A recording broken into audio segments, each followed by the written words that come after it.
There we go with the hourglass. Oops. It's all good. What's good, family? This is Real Talk with Ben. I just want to talk about a few things, family. A lot of stuff going on. So many stuff going on this summer. First off, I just want to say, I hope all is well with y'all. I pray all is well with the saints and the believers that's keeping the way of Yah and Yahshua. I know it's summertime. It's just been a crazy summer, but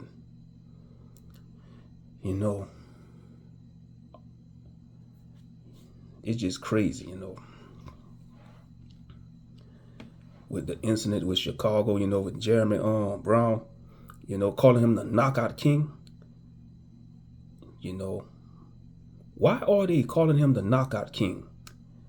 What made him deserve the title knockout king? What, for hitting a woman, for hitting a mother, a black woman, a black mother, over some freaking stale hot dogs at the hot dog stand? He should have just diffused the situation himself instead of letting his emotions got the best of him. Because that's what happened. His emotions caused him to go to an early grave. It's sad that he left some small girls behind, but hey, he brought it on himself. Let's just keep it a buck. He brought it on himself. He had no business hitting that woman. And I'm going to keep it a buck with y'all. If the young man, the son of Carlisha Hood, the young 14-year-old young man, if he didn't use that gun, 9 times out of 10, Jeremy would have went get his piece and trying to shoot the young man. Because you know how it is amongst our people. It's the cold hard truth. So the young man had to do what he had to do. But calling him the knockout king, and I seen images of his funeral, thanks to some of the CUC family members, they showed me images of the funeral, and I just shook my head. Why do our people want to make a spectacle of a death in a funeral? During a funeral and death, it's supposed to be a time of mourning and somber, but they had his casket decorated with his pictures and the knockout king words on it. That is vanity. The Most High ain't pleased with that. I'm just being honest. The Most High isn't pleased with that, man. Knockout king? He ain't no knockout king. Y'all acting like he was a boxer or something. When I think about the word knockout king, I think about Muhammad Ali, George Foreman, Mike Tyson, Floyd Mayweather, the greats in boxing, But they want to call him the knockout king because he was beating on a woman. Hitting a mother, a black mother, And then you got manly brothers want to defend him. Want to defend him. No, he was in the wrong. He should have just calmed down, let Carlisha Hood and her son get their food. When you ordering food, you got to be patient. That's one thing. You got to be patient. One trick I noticed about being patient when you're in line waiting for something, and I'm a living testimony to this, and y'all could probably be living testimonies to this too, whoever listening. Like when I stand in a long line, I stop worrying about the line. The more I stop worrying about the line, next thing you know, the line moving fast, and it's my turn to get served. Like if I'm purchasing something, if I'm standing in line at a store or getting in line to get a ticket or something, like at an event, I'm just using that for example. It always works. The less you stop focusing on the line start moving. Miraculously, the line start moving.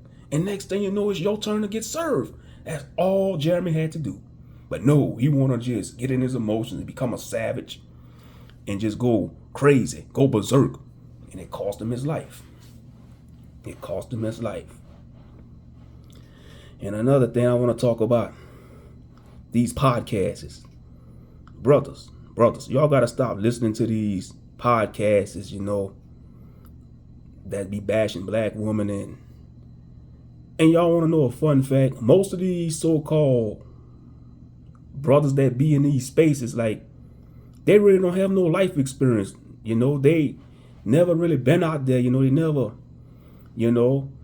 and they probably have relationship experience, but they just condemn the whole, race. They condemn black women just because they dealt with bad black women. They're going to condemn all black women. No, you got to examine yourself in the mirror, because the word says a wicked woman is given unto a wicked man. And like Brother K. Judah said, and I agree, a lot of these men, they want to be with the succubus. I ain't going to say the H word because you know YouTube, so I'm going to just say succubus. A lot of these men, they want to sleep with the succubus and have children with the succubus.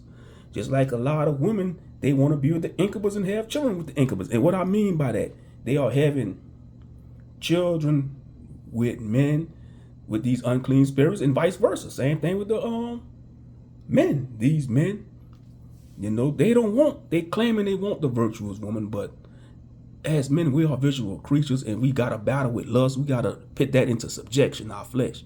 But all the woman that all the men chasing, that's a red flag. You should not want the woman that all the men chasing and lusting after, because you know she ain't geared towards the Most High. She's a succubus. And that's like, you know, these, and when I'm examples of this is the woman that's on Instagram, Facebook, and social media that's looking for attention. You don't want that. You should want the reserved woman, and they out there. You don't need to get no passport to get a decent woman. They out there. They got 50 states. Like I said before, there's 50-something states in the United States of America. Even in your own state, you could find one. Sometimes you just got to go out of town. You know, you might have to take a ride to the countryside, you know. And if it's the will of the Most High, he'll throw you in front of a virtuous woman, and you don't know it till you get to know. I'm just being real. And for the women, y'all want the man with the flashy stuff, you know. He's the incubus, you know. He have the energy of an incubus. He have that vampiric energy, you know. He's a master seducer like a vampire. He's like Dracula. You know, the only difference is he's not the vampire. He don't have the fangs, but he have the energy like Dracula, like a vampire. He know how to seduce you. He know how to entice you. He got the nice car. He got the gold jewelry. Ain't nothing wrong with having nice things, you know. But they all flock to that. But like I say, these podcasts are doing damage. These podcasts are doing damage to brothers, and they too stupid to realize this. They are too stupid to realize these content creators don't give a damn about you, brothers. They don't. And I know I call it down the middle, but I'm dealing with the brothers, man. I'm talking to the brothers, you know, because it's, you know, since the man is the head, we got to address the brothers, you know. These so-called content creators and podcasters ain't doing nothing good. It's not good for your mental health. That's why I say you got to get off of social media. You got to work on yourself. You got to meditate, pray, meditate, you know. Read your scriptures, you know, whether it's out the Bible, the Quran, or any religion. I don't know, huh? You know, whatever you believe in, that's your business, you know. I'm not here to debate religion, but I'm just saying. Or even if you're a spiritual brother, you know, you should know, for all y'all spiritual brothers out there, you should know that's low vibrational stuff. Listening to them podcasts that's bashing black women and gender war, that's low vibrational. Get out of there. That's low vibration, man. Put that away. That's going to keep you in a lower state. Real talk. Y'all should know that. For all those spiritual brothers out there. But like I say, whether you're religious, spiritual, you know, I don't care what you believe in. You know, atheists, I don't give a damn. This just is a message. Brothers gotta stand up together, man, and build stuff. We ain't building. Like the movie Field of Dreams. Y'all remember that movie, The Field of Dreams?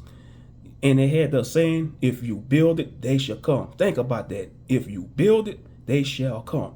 Brothers, if we come together like and form like Voltron, think about it. We form like Voltron and start doing manly stuff and building stuff, the women will get in line. They will get in. They're going to have no choice because they're going to see that energy. They're going to see we building stuff. We working as a team, as a unit. We not attacking each other. We loving one another as a brotherhood. Man, that's going to make the sisters melt. That's going to make the sisters melt. You know, that's going to make them melt in the inside. You know, spiritually, mentally, and physically. Yeah, I'm keeping it a buck. You know, and that's what sisters want to see. You know, we dressing like men, wearing suits, wearing manly attire, forming as a team, as a unit, and building stuff, and taking back our power as leaders. That's going to make the women melt. It's going to even make Cynthia G melt. All that stuff she talk about black men, I guarantee you. You know, she gonna probably change her. She gonna change her tune. Real talk. I guarantee you, if brothers was to come together and stand up and do what they was told by the power of the Most High Yahshua. Start building stuff. Stop being, stop being whoremongers, start loving the women, loving their black women, taking care of their children, and just stop killing each other, and just show that camaraderie amongst each other. Man, all these so-called channels like Cynthia G and these black men bashing channels, man, they're going to change their tune. They're going to change their tune. If not, then ain't a problem then. I'm just being real. But brothers, stop listening to these podcasts, because they are doing damage and, and a lot of these content creators, they are just doing it for the money. These podcasts, they don't care about you. They're not going to help you improve your life. They're not going to change your life situation. It's only up to you and the Most High Yah and Yahshua to do that, But a lot of brothers, they don't want a relationship with Yah and Yahshua. I'm going to keep it a buck. A lot of black men are angry with the Most High in Christ. I'm just being real. A lot of brothers are angry with Yah and Yahshua. That's why they say things like, and it's sisters too, but I'm dealing with the brothers. And that's just what I noticed from being around other spaces on these social media and YouTube streets. If you're a brother that want to promote the Bible and tell them that you stand on the belief of the Bible in Christ, they don't want to hear that. They want to say, oh, you a Bible dumper, man. Oh, you religious, you a Bible dumper. And that's their right to opinion, but it's going to take divine intervention to get these Negroes together. I'm just being honest. And that's sad, because the sources is the Most High gave us the resources, through his word. But a lot of brothers don't want to hearken. They'd rather listen to these damnable podcasts,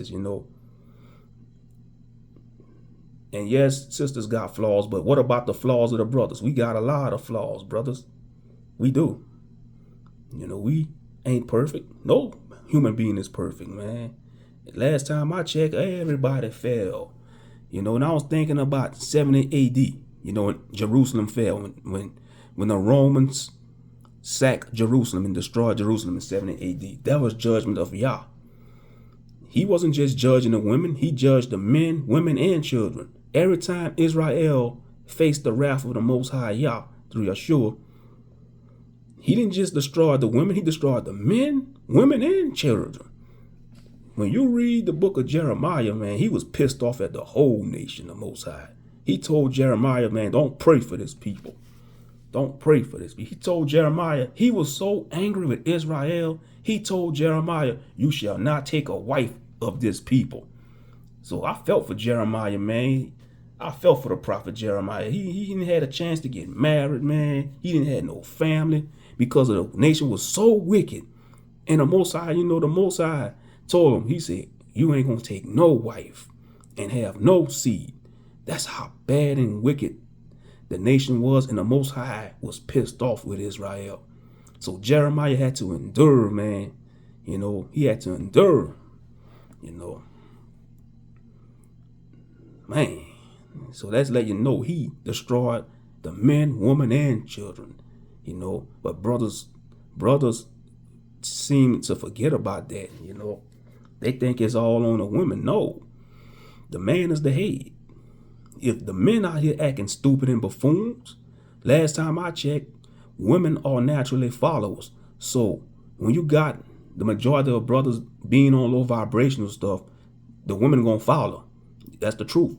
Like I say, a man could lead a woman to unrighteous behavior or wicked behavior, and that's the truth. And I think about in the 90s, like Uncle Luke, with the twerking music, like Uncle Luke, he made that music and he exploited the sisters. And it just spread like wildfire. Like I said, it all start with the man.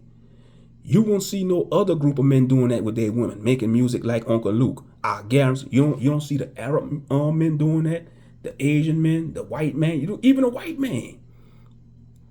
You ain't gonna see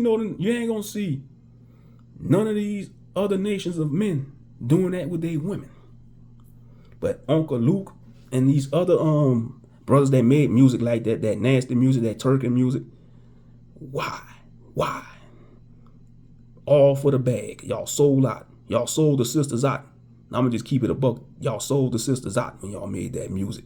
And now it spread like wildfire, and we got what we have today, you know, like with twerking. And like I say, twerking ain't nothing new. Twerking is like twerking. I think twerking been around since the beginning of man. I think the Canaanite women started twerking. I think it came from the Hamite nations, because that's why y'all told Israel not to deal with the Canaanites, because those Canaanite women, they were some freaks. You know, they were some ancient freaks. They was turning out these Israelite men. I'm gonna just keep it a buck. The Canaanite woman probably was turning out these brothers in an ancient world, and they couldn't resist the charm of these Canaanite succubus. I bet you probably had some of these ancient Israelite men that was married to Israelite woman, leaving their Israelite wife just to go deal with a Canaanite woman on the side. You know, ain't nothing new under the sun. I'm just being real. Ain't nothing new under the sun.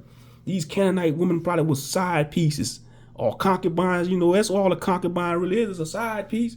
You know, it's just crazy. Ain't nothing new under the sun. It's just something to think about. But yeah, it is twerking. It's been around. People act like twerking is something new. No, twerking been around since the beginning of time. Real talk. They probably didn't call it twerking.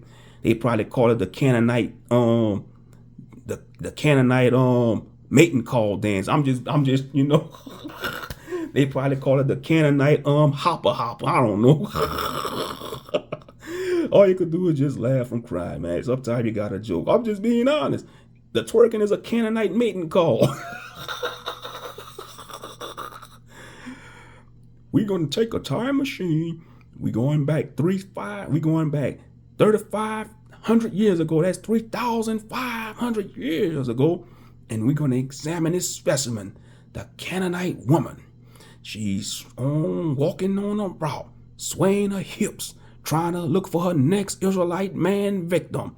Beware of the Canaanite woman. She's a temptress. She's a corrupter. Let me stop, man. We about 17 minutes. This is going to probably be a good little video, because on this phone, I got a lot of data. Oh, yeah, I like this new phone. But anyway, yeah, these podcasts, though, they are very toxic. They are doing more damage. And I know these content creators, they have a right to express themselves, but, man, they just focus their energy on too much negativity. Straight up. They just focus their energy on too much negativity, you know. That's just my 2 cents about it. But yeah, knockout king, man. Jeremy, you ain't no knockout king. You know, how you the knockout king when you in the ground? You know, you in the ground because of your emotions. You in the ground. You know, you sleeping in the ground till judgment day. You know. You know, but brothers, you know, stop bashing sisters, because we got flaws too. Brothers, y'all got flaws. Y'all don't know. Y'all too blind to see y'all got flaws. A lot of brothers overweight. You know, you got a lot of brothers in their 50s and 60s. They so overweight, they got to ride a damn scooter at Walmart. And that's sad. That's sad. When you think about the ancient patriarchs, they was in decent shape. Even our great-great-grandfathers, when it was like in their 50s and 60s, they still had, you know, muscle definition. You know, they may not have a full 6-pack, but they still had their muscle definition, or some of them still had a 6-pack back then. But you look at it today in 2023, you got a lot of older brothers, man. Y'all want to talk about women letting themselves go. A lot of brothers let themselves go too. Real talk. Y'all brothers let yourself go. Y'all start drinking too much. Y'all start smoking too much. Y'all start eating all that pork and shellfish. I see it around here in Louisiana, man. A lot of these older cats, man, you know, man, they just bloated up. They bloated up like a damn catfish, straight up. But they on these podcasts is talking about, oh, black woman overweight. They don't go to the gym. Well, take her to the gym, nigga. Take her to the gym. Motivate her. As a man, you got to motivate your woman. That's what part of a man is, being a motivator. But what if she don't want to go, Huck? Well, come up with a routine at home. You know, start off small. Think of something. The Most High gave you a brain, goddammit. Use it for Christ's sake. Shit. Use it for Christ's sake. But yeah, y'all want to say that A lot of brothers, they overweight, man. For example, look at these camps, these Israelite camps, man. That's a damn shame. Talking about they've been in the goddamn truth, well, for 20, 30 years, and they built like a walrus. That's why I call them the walruses of Judah. They need to take the lions off their garments and put some walruses on there, or some wildebeest, or some water buffaloes. Something, you know, or hippopotamus, you know, any type of animal that represent a gluttonous spirit. Because y'all show ain't built like no lions, you know. But y'all want to say, oh, I'm a king. I'm a king. I'm a king. A king without a kingdom. A king without a kingdom. Man, that's why I say, don't call me king. You know, I know sometimes we do it in the Israelite community, you know. But when you think about ancient Israel, we all wasn't kings. They only had one king. They didn't have, you know, how you a king without a kingdom? You know, we have no kingdom. This ain't our kingdom. This ain't our kingdom. You know, when I look at that flag on that flagpole, I realize I'm in enemy territory. I'm behind enemy lines. This is not my kingdom. We are subservient to a opposite kingdom. Let me say that again. We are subservient to an opposite kingdom. So don't call me king. You know, call me a servant of Yah or Yahshua. You know, now when we be established as a nation, that's when we're gonna do it. But all right, let me see. I think let me see if I can pause this right quick.